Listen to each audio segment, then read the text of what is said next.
Good evening, everyone, and welcome back to the Suburban Proletarian. It's been a while since I've done any watch content. I know I've been messing around with motorcycles and getting sidetracked with other things. My brain, I have sort of a one-track mind, and when my hobby focus shifts to something else, it's all I can think about. So I just really haven't been messing around with watches very much recently. But I was recently contacted by a company called Vario. They make watch straps. They actually make some watches as well. I don't know a lot about them. They have some cool sort of vintage-inspired mechanical military style watches, real vintage, like World War I vintage sort of military style mechanical watches. They also make some interesting looking watch straps. And about 2 years ago, I reviewed a Bund watch strap from Fluco, the Fluco Vigo, which I put on my Chinese Air Force chronograph reissue, the Seagull that everybody is very familiar with. And apparently the people at Vario saw that review and asked me if I'd like to take a look at a couple of other Bund straps. Vario apparently makes watches. They make several different lines of straps, but they've sent me a selection of straps. There's a couple of Bund style. There's also a single pass pull-through leather strap here. All of these, and they're all sort of intended for military or aviation type watches. So I thought I'd take a look at all of them.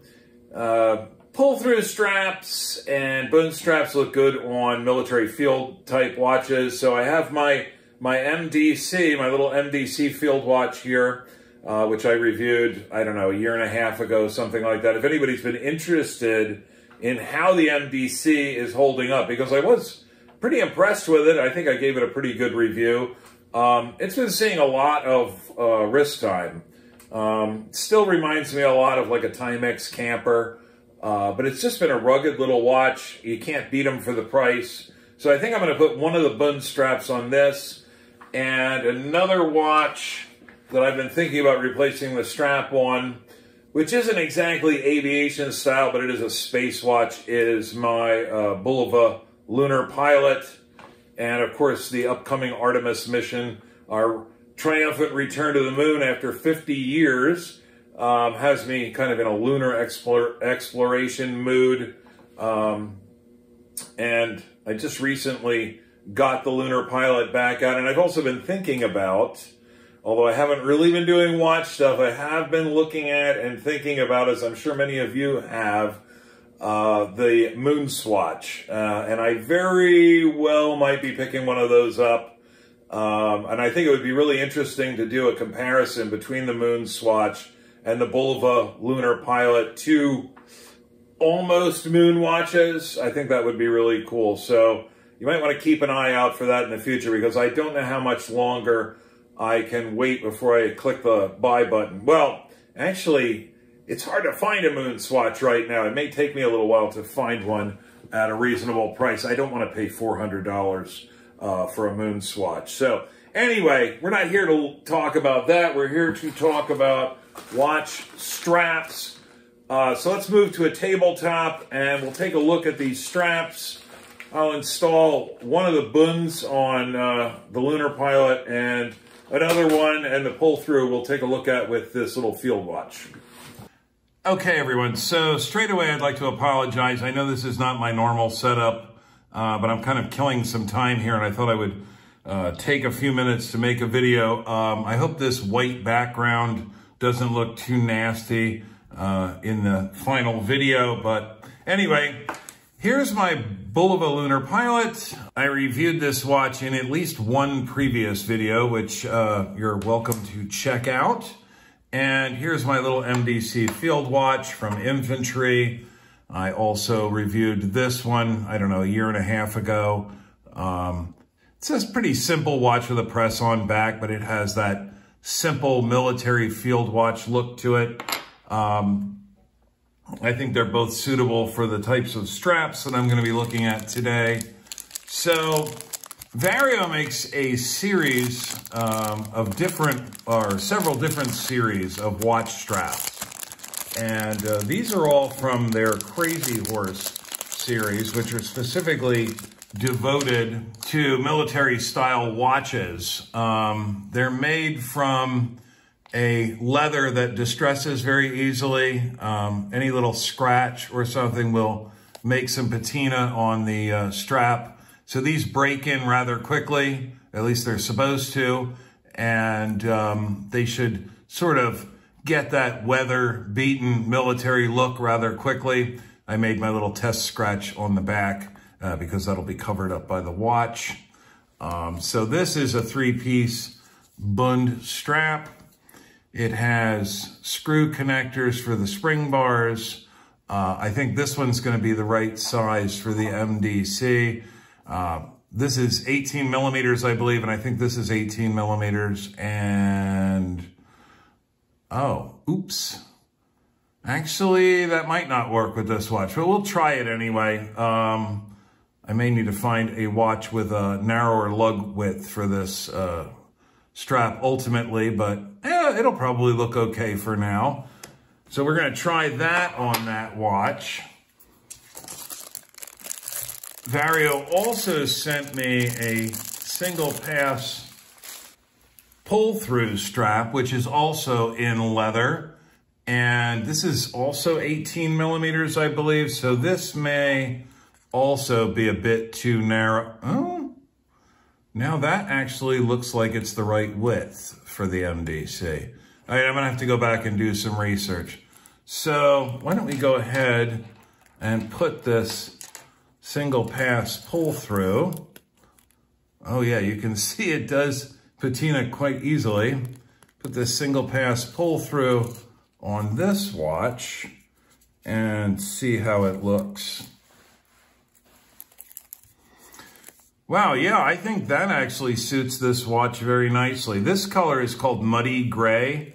I would say it was almost a greenish brown color. I think it complements the gray PVD coating on the MDC case very nicely. So let's try it on and see what it looks like. So there it is on the strap. Or I guess I should say there's the strap on the watch. I think it looks quite good. I've always wondered about leather pull-throughs because leather is a bit less flexible than, say, for instance, nylon in this NATO strap. And I often wonder how it would lie with the spring bars, but I think it actually goes on this watch quite nicely. I think it looks very good with the watch. This is plenty long, by the way. I have a 7.5-inch wrist, and I've got, what, 1, 2, 3, 4, 5, 6 extra holes. The end of the strap ends up all the way around my wrist and nearly back to the case. So if you've got a larger wrist, this might be a very good choice for you. There is a keeper here to hold down that tail. Maybe. Oh yeah, there we go. Yeah, I think that looks great. It's got a nice stainless steel bucket. It's got a nice stainless steel buckle with the Vario name engraved on there. I think that actually suits this watch very nicely. I may save this brown Bund strap for a different watch altogether because I like that. That's nice. And I'm really kind of over NATO's. And as much as I like this watch, I have been thinking about something different. So we may put this NATO strap into the extra strap box. We've got a second Bund strap here, which is what I intend to put on the Bulova. Let's see if it's going to work. Okay, so here's our second Bund strap. This is also in muddy gray, very similar. Well, it's ostensibly the same color. I think there might be a slight variation there, but again, I don't know if you'll be able to pick it up on the camera. It's sort of an olive drab kind of color. I guess maybe it's gray. And it looks as though this will, in fact, fit the Bulova Lunar Pilot. So I'm going to go ahead and take the Bulova factory strap off of the Lunar Pilot, and I'll get this mounted up. As you can see, these Bund straps attached to the spring bars with these small loops of leather attached by a stainless steel screw. Again, we've got a stainless steel buckle. I don't know why I keep wanting to say bucket. A buckle, again, with the Vario name engraved on there. Very nice looking leather strap, and actually a bit more substantial than the strap that came with the Bulova.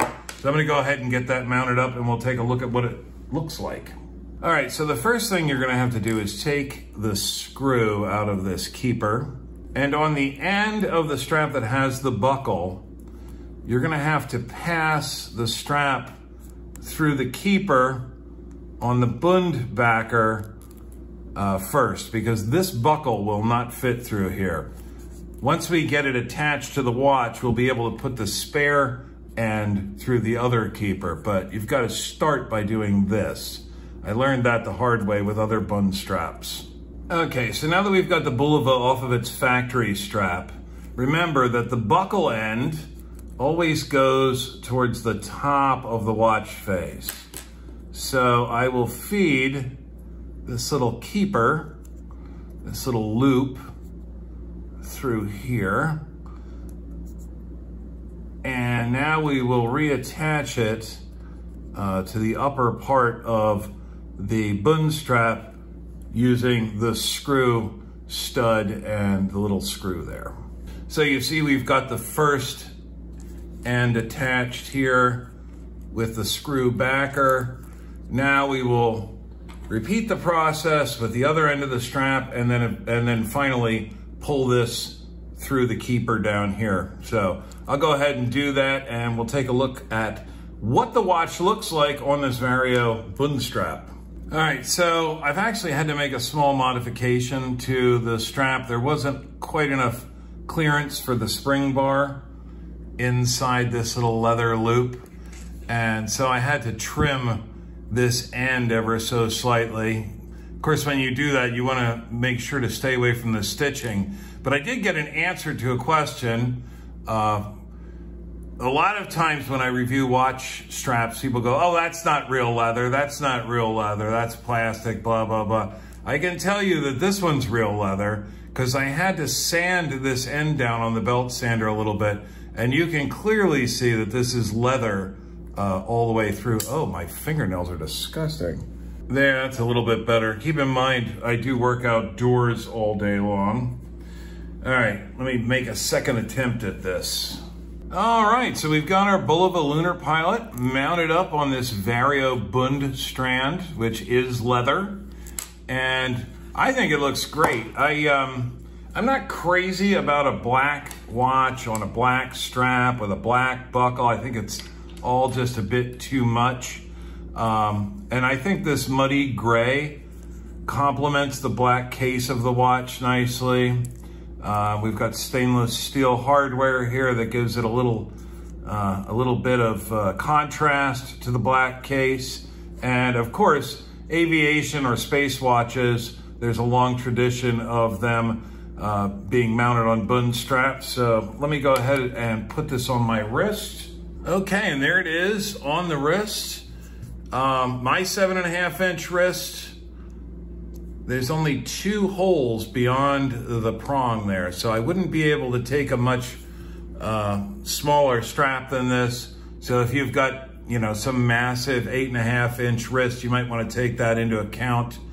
But I think it looks great. It's got a very classic, old school military aviator look to it.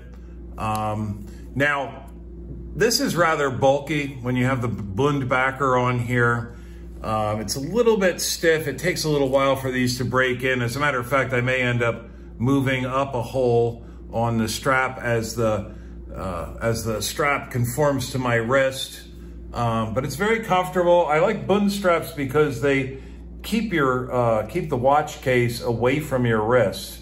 So you don't have metal on skin, and oftentimes Bunds will actually protrude out beyond the case a little bit, but of course the Lunar Pilot has a massive case, so it's just about exactly to the edge, but great fit. I think it looks good. I think this pull-through strap looks great on the MDC field watch, and I think I'm going to have to go home and look at which watches I have that have a slightly narrower lug width so that I can mount something onto this Bund strap. So Vario straps, these are all again from the Crazy Horse collection. The Bund straps look really nice. The pull strap looks really nice. Thank you to Vario for sending these to me. And I mean, the stitching's good. It looks like they've got good quality control. So I'll be keeping an eye on this company. Maybe I'll get some more stuff from them eventually, but I think it looks great. So the following day, I did find a good match for this narrower leather band.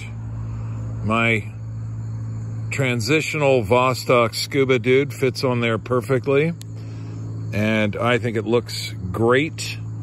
Admittedly, a leather band is sort of a strange choice for a dive watch, but this watch is so old, I don't think it's going to see any serious water use in the future. So that's one choice. Anyway, I'm going to get this posted up and start working on the next video.